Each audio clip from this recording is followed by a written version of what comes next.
Hi everybody, Alex Torn here for the Kent County Democratic Party. Today I am with Genesee County Sheriff and candidate for governor, Chris Swanson. Sheriff Swanson, how are you? Thank you. I'm great, yeah. Here, nice to be in Grand Rapids. Here we go. And we're happy to have you here. Thank you so much. You are one of now two candidates in this Democratic primary. Lieutenant Governor Glenn Gilchrist has dropped you. You released a very nice statement about that.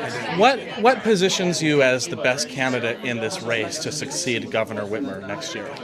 I'm a different Democrat. You know, Jocelyn's a friend of mine. I've said that wherever I go. And even Garland, you know, I've said when I announced that we're options, not opponents.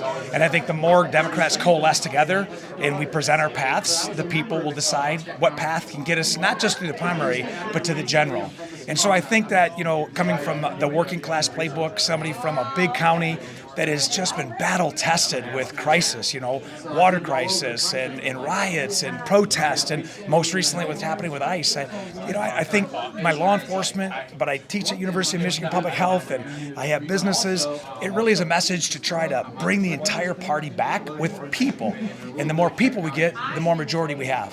And on that note, you know, in your career in law enforcement, are you viewing these ICE actions in our metro areas around the country? Are you seeing it as making our community safer, or do you think that are they disrupting the relationships that our law enforcement is building with their communities? Yeah, you're spot on. I will tell you that federal law enforcement is so much different than local law enforcement. You know, we know our communities. We answer 911 calls, but we go to medical calls. We go to community police. We're in the schools. And when you see what I see, it gives a fear factor to people. Masks and no markings, and they look militant. And the people that are going after, I talked to Jake Tapper the other day, if it's the people that have committed crimes against people, rape, armed robbery, murder, nobody wants them here. But the good people that have been waiting for decades to get their citizenship, and they're being arrested at Home Depot and churches and schools, that's not who we are. And then when you saw a 37-year-old, unarmed female, mother of 3, who's surrounded by people who have whistles, driving 2 miles an hour with the wheels turned to get away, and she shot 3 times, twice through the window, that's not who we are.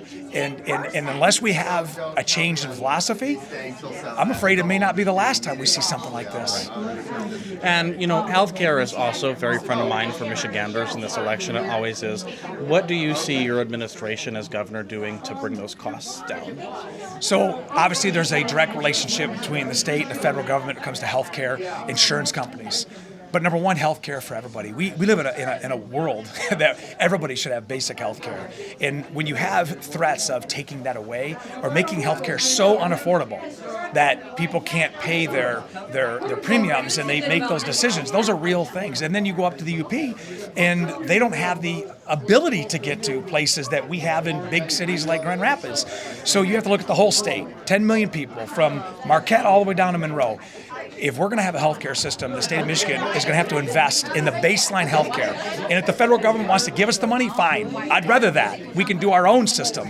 But ultimately, there should be nobody who's turned away for regular urgent care, preventative care, reactionary care, or mental health care. And you look at all these resources that are needed in the UP or in northern Michigan, the rural sides, over here in the fruit belt, you know, there's sometimes people just need a place to go for a crisis. And if there's not a hard facility for them to go to and then either clean out, dry out, or get regulated on their medication, then we're going to have a lot of problems. So the whole state has got to have mental health facilities for everybody to go to in crisis. Right. And recently we've been seeing a lot of talk about data centers in Michigan, and it's, you know, there are lots of opinions about it, and some are for it, some are against it. What is your stance? What are you thinking? You know, these companies are coming in, they're trying to buy land. It uses a lot of water. What would you as governor, you know, what would your stance on that be? So data centers are a problem now because of the lack of transparency. And I've said before, in any decision, to be unclear to the people is to be unkind. So the first thing is we would put a pause on anything that shows where local communities are fighting against big development, and we're going to figure out why is this happening. Maybe you haven't told the people what they need to hear. Maybe the people can't access the answers to the questions they have.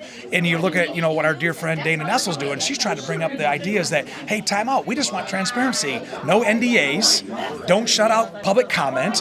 let's explain to the people, how are you protecting the environment? What are you doing to keep ratepayers from paying more money for your business? We know data centers have a lot of property, but definitely not a lot of people. But then you have labor groups that are part of that construction. So there's a balance.